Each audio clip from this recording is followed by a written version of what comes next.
आज बहुत ही गर्व का विषय है। आईसीयू प्रधान रैंक 36 जो कि आपके बीच में आने वाली है, और आप देखेंगे कि वेदांता आईएएस अकेडमी ने जो मुकाम हासिल किया है, ऐसे बहुत सारे बच्चे हैं जो पूरे हिंदुस्तान से किसी भी कोने कोने से वेदांता आईएएस अकेडमी का हेल्प ले रहे हैं। और इन्होंने बहुत ही स्ट्रगल करके Vedanta IAS academy online class, mentorship, test series, जिस तरह से सभी सर्विसेज का, करंट अफेयर्स का ये बेनिफिट उठाया और बुक्स की हेल्प ली और उन्होंने पढ़ाई की। तो आपके सामने बताएंगे कि इनकी क्या स्ट्रेटजी रही है और वेदांता की क्या हेल्प रही है। और मुझे बड़ा गर्व होता है कि जैसा कि अपना सपना था, वेदांता आईएएस अकेडमी हिंदुस्तान की एक ऐसी अकेडमी होगी जिसमें सारी services, pre, mains, interview, mentorship, online classes, current affair इस तरह से डिज़ाइन किया गया कि कोई भी स्टूडेंट अगर इसकी क्लासेस को अगर लेता है तो उसमें बाहर से कुछ भी पढ़ने की बहुत ज़्यादा आवश्यकता नहीं पड़ेगी, क्योंकि जो इसका डिज़ाइन मॉडल तैयार किया गया है उसमें बुक्स का इस तरह से मॉडल तैयार किया गया है कि अगर कोई स्टूडेंट्स लगता है कि वो पूरा कॉन्सेप्चुअल पढ़ना चाहता है, जैसे कि वो चाहता है कि पूरा सिलेबस गो थ्रू होना चाहता है, बहुत ही शॉर्ट बुक्स भी हैं उसमें, और हर टॉपिक के नीचे, जैसे अगर आपका हिस्ट्री की बात करें, मिडिवल मॉडर्न एंशिएंट इंडिया की बात करें, तो हर बुक्स में क्या होता है कि लगभग 80 to 100 का एक अलग बुक्स प्रिपेयर की गई, जिसमें कि टॉपिक सारे कॉन्सेप्ट आ जाते हैं। हर टॉपिक के नीचे मेंस में क्या पढ़ना चाहिए, कंटेंट कहाँ लेना चाहिए, उसकी मेंस बुक्स अलग से तैयार की गई, यानी वो प्री और मेंस को दोनों को ही बहुत ही कम समय में गो थ्रू हो सकता है। कंटेंट लिखने का तरीका, मेंस के पेपर लिखने के तरीके सारे बताए गए हैं। अगर आप न्यूज़पेपर की बात करते हैं तो मुझे नहीं लगता आज के समय में अगर कोई न्यूज़पेपर सारे लेता है और सारा पढ़ना चाहता है तो मुझे नहीं लगता कि न्यूज़पेपर की हेल्प से वो सारे जानकारी ले सकता है। तो हमने viasacademy.com की साइट पर डेली अपडेट का सिस्टम रखा हुआ है। आपको कहीं से पढ़ने की जरूरत नहीं है, viasacademy.com में जाकर के करंट अफेयर को आप पढ़ सकते हैं, जो इम्पोर्टेंट्स होते हैं उनको आप फॉलो कर सकते हैं। जैसे कि आप देखेंगे तो आईसीयू प्रधान ने भी अपनी स्ट्रेटजी जैसे मुझे बताया था, जो रैंक 36 है, उन्होंने जो ऐसे पार्ट, जैसे अगर बात करते हैं मिडिवल इंडिया की बात करते हैं, तो उनको लगता है कि उसमें बहुत सारे क्वेश्चंस ऐसे होते हैं जिसको उनको समझना बड़ा आसान नहीं होता है, तो उन्होंने वही पार्ट को टच किया है जो उनको लगता है प्रीवियस पेपर से कि बहुत ज़्यादा उसमें से क्वेश्चन उठाए गए, उनको पहले फोकस किया। बहुत ज़्यादा उन्होंने भी सलाह दी है, जैसे बहुत ज़्यादा इधर उधर बुक्स की हेल्प लेने जो होते हैं, वेदांता की बुक्स ही सफिशेंट है, उनके मटेरियल नोट्स। देखिए क्या होता है कि जो कंप्लीट प्रिपरेशन का मतलब होता है कि टीचर के द्वारा पढ़ाया गया टॉपिक प्लस उसके नोट्स और प्लस बुक्स, जब तीनों का कम्बिनेशन तैयार होता है तब कहीं जा कर के पूरा आपको टॉपिक मिलता है। ऐसा नहीं होता है कि आप क्वेश्चन कहीं का पढ़ रहे हैं, बुक्स के कहीं पढ़ रहे हैं और क्लास का कहीं नहीं, तो सबकी इंस्टीट्यूशन की स्ट्रेटजी अलग अलग होती है।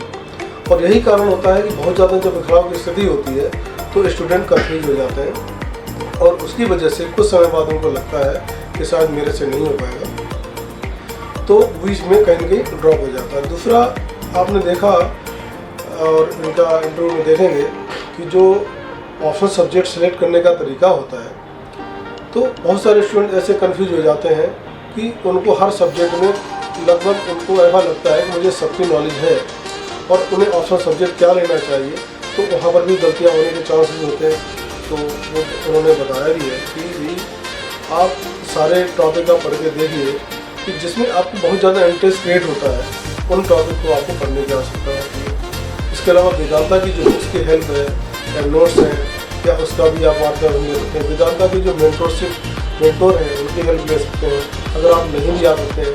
अच्छा, वेदांता आईएएस अकेडमी ने एक और ऑप्शन तैयार किया हुआ है कि अगर आप viasacademy.com या यूट्यूब चैनल पर भी आप ऐसी क्लास लेना चाहते हैं, जैसे अगर बहुत सारे गांव से, देहात से या EWS क्षेत्र से ऐसे बच्चे होते हैं जिनको लगता है कि वो कोचिंग नहीं ले पाएंगे, तो हमने यहाँ पर भी एक स्कॉलरशिप टेस्ट के द्वारा और NGOs के द्वारा हमने एक ऐसा सिस्टम रखा हुआ है कि 25% सीट हमने रिजर्व रखी हुई है, उनको वो चांस मिल सकता है। उसके लिए बहुत ज़्यादा उनको पे करने की आवश्यकता नहीं रहती है, वो डायरेक्ट एडमिशन ले सकते हैं। इसके अलावा अगर दिल्ली जैसे महानगर में रहना आना और उनकी सारी व्यवस्थाएं जुटाना कई बार बहुत कठिन होता है, तो हमारे मेंटरशिप या हमारे चैनल से पता कर सकते हैं वेदांत IAS अकेडमी से।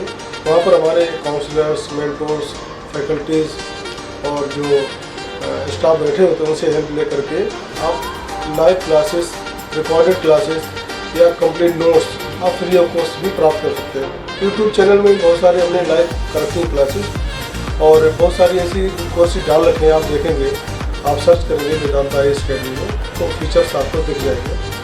और दूसरा मैं आपसे ये बताना चाहता हूँ कि जैसे एक पेरेंट्स के लिए भी गाइडलाइन देते हैं कि अपनी लाइफ में अगर बच्चे को एक बार मौका जरूर देना चाहिए IAS अकेडमी के लिए, कि बच्चे का टैलेंट कई बार उनको खुद पता नहीं होता। पेरेंट्स को भी अपने बच्चे पर कई बार इतना ट्रस्ट नहीं हो पाता कि मेरा बच्चा IAS करने लायक है, क्या कर पाएगा या नहीं कर पाएगा। लेकिन मेरे सामने बहुत सारे ऐसे एग्जाम्पल्स हैं जिन्होंने सोचा भी नहीं था कि IAS बन पाएंगे और उन्होंने भी IAS की तैयारी की और वो IAS बने, क्योंकि उसके पीछे एक जो स्ट्रगल होता है, बच्चे की मेहनत होती है। कई बार ऐसा होता है कि बच्चे कर जाते हैं, तो एक बार तो मौका देना ही देना चाहिए। तो मेरा तो सभी पेरेंट्स से, समाज सेवियों से ये आग्रह रहता है सदैव कि बच्चे को एक बार मौका जरूर देना चाहिए। और वेदांत IAS अकेडमी एक इंस्टीट्यूशन ही नहीं है, एक सोशल प्लेटफॉर्म ही है जहाँ पर बच्चों को, पेरेंट्स को, सभी वर्ग के लोगों के लिए एक हेल्प के लिए तत्पर रहता है। और मैं इस फिर आपका वचनबद्ध हूँ, अगर कोई ऐसे बच्चे आते हैं तो उनकी जरूर हेल्प की जाएगी। नमस्कार, धन्यवाद।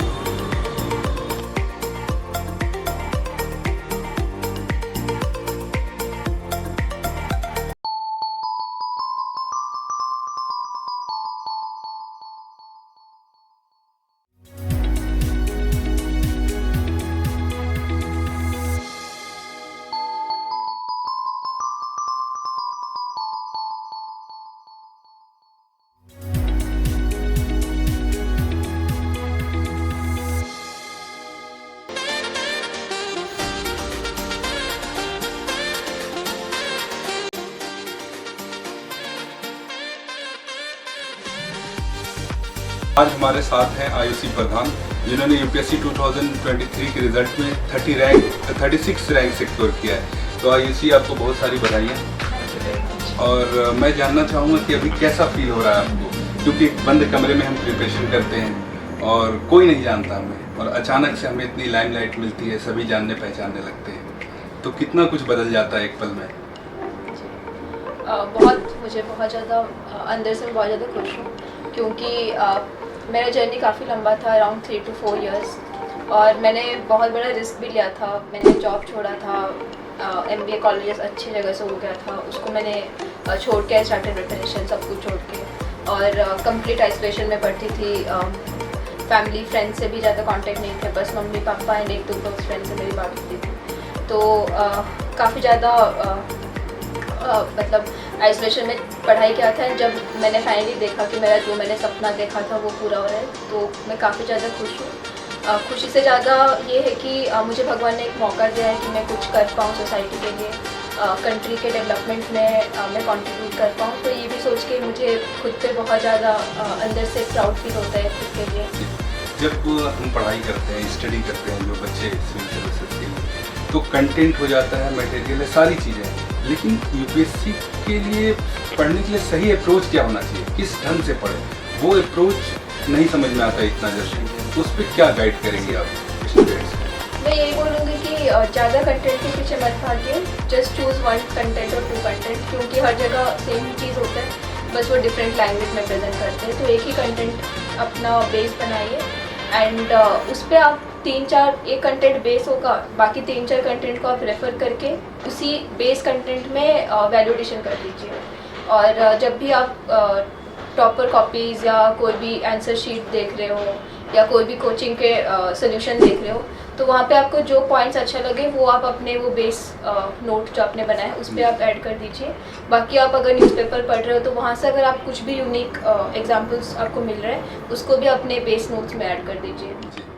यूपीएससी के इंटरव्यू में आपने 2 बार इंटरव्यू दिया हुआ है, तो किस तरह के क्वेश्चन पूछे जाते हैं, क्योंकि ये स्टूडेंट्स में बहुत ज़्यादा कौतूहल रहता है कि ऐसे वैसे क्वेश्चन पूछे जाते हैं, तो कुछ आप शेयर करेंगे क्वेश्चन, किस तरह के क्वेश्चन पूछे गए थे? मैंने 3 इंटरव्यू दिए हैं एंड तीनों में मुझे डिफरेंट क्वेश्चंस पूछे गए थे। कभी कभी काफ़ी ज़्यादा डायनेमिक पूछ लेते हैं, मतलब कुछ भी आपका लिंकेज नहीं होता है टू चेक। जैसे मुझे इकोनॉमिक के कंसेप्ट पूछ लिए थे कि करंट कैपिटल कन्वर्टिबिलिटी क्या होता है और गवर्नर, वो सब पूछ लिए थे। ये इंटरव्यू में मुझे उड़ीसा के बारे में काफ़ी पूछे थे, मुझे कोऑपरेटिव फेडरलिज्म और स्टेट सेंटर के रिलेशनशिप पे पूछे थे। इसके अलावा मुझे उड़ीसा के टूरिज़्म कैसे इम्प्रूव करना है और कुछ सर्विस रिलेटेड भी पूछे थे कि कैंटोनमेंट के रिलेटेड पूछा गया था। एंड कुछ क्वेश्चंस काफ़ी इंटरेस्टिंग, मतलब काफ़ी हम ये सोचते नहीं कि ये भी पूछ सकते हैं। जैसे उड़ीसा में एक फेमस डिश है मुढ़ी मांसो, तो मुझे फर्स्ट इंटरव्यू में उन्होंने पूछा कि मुढ़ी मांसो, मतलब शायद उड़ीसा से थे, एंड बोले कि सबको एक्सप्लेन करो मुढ़ी मांसो क्या होता है। एंड देन सब हंस गए, मतलब हंसे कि कैसे खाते हैं, मतलब काफ़ी टेस्टी होता है, इससे बात हुआ। तो ये काफ़ी इनफॉर्मल डिस्कशन भी होते हैं।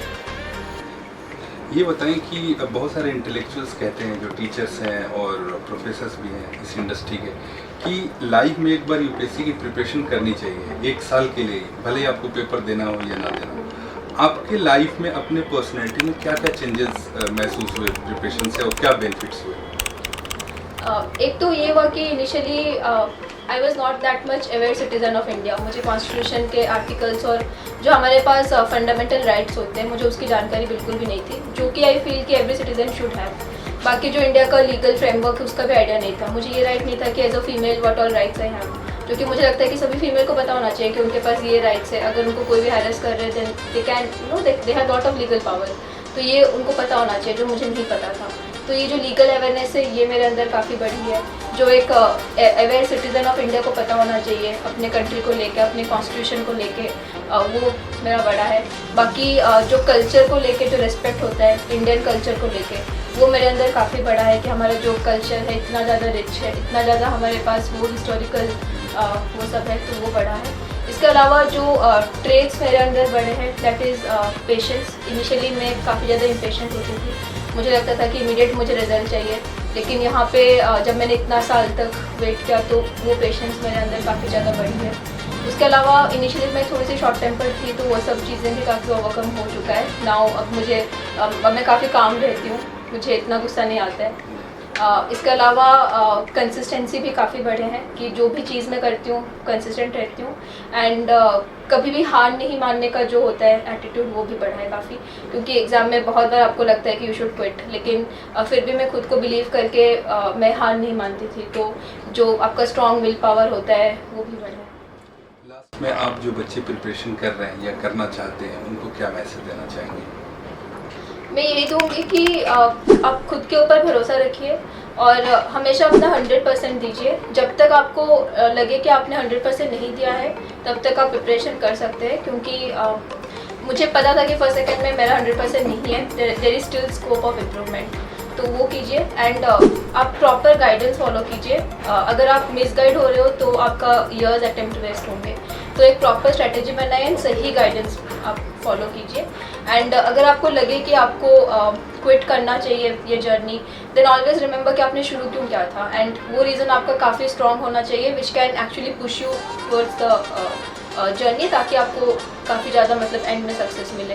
एंड ये और एक चीज़ है कि इस जर्नी में कुछ चीज़ें हैं जो आप कंट्रोल नहीं कर सकते हो, which is beyond your control.